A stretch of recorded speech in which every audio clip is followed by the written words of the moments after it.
Psalm 5 begins with, "O Lord, hear me as I pray, pay attention to my groaning.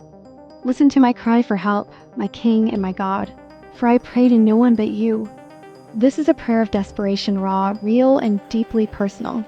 David isn't just saying words, he's groaning, because sometimes prayer isn't polished. It's pain poured out to God, but he knows who he's talking to.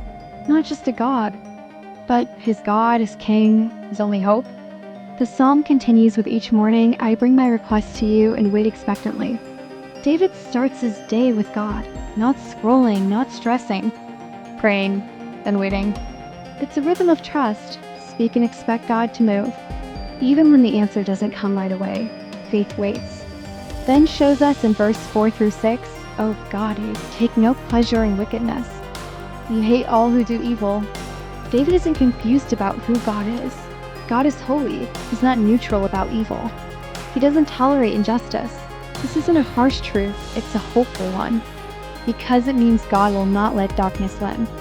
Verse 7 tells us that because of your unfailing love, I can enter your house. I will worship with deepest awe.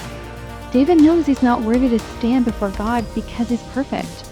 He's there because of God's love, unfailing, unconditional. That love leads to worship, not casual, routine worship, but deep awe. And in verse 8, David says, "Lead me in the right path, O Lord. Make your way plain for me to follow."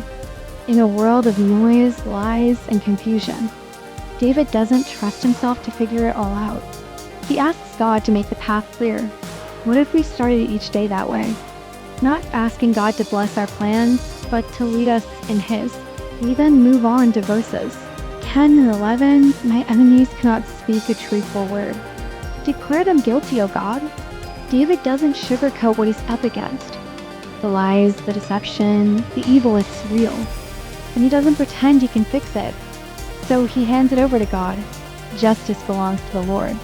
In verse 11, David brings comfort with the words, "But let all who take refuge in you rejoice. Let them sing joyful praises forever." Now the tone shifts. From pressure to praise, David reminds us, even in chaos, we can rejoice. Because our safety isn't in the absence of enemies, it's in the presence of God. Finally, we come to a glorious end in verse 12. "For you bless the godly, O Lord. You surround them with your shield of love." What surrounds you today? Fear? Stress? Opposition? David knew what it felt like to be under attack, but he also knew the truth. God surrounds his people with love like a shield. Psalm 5 is a model for modern faith. Start with honest prayer. Hold on to God's justice. Walk in trust. Worship with awe. And know this: God hears, God protects, and God blesses.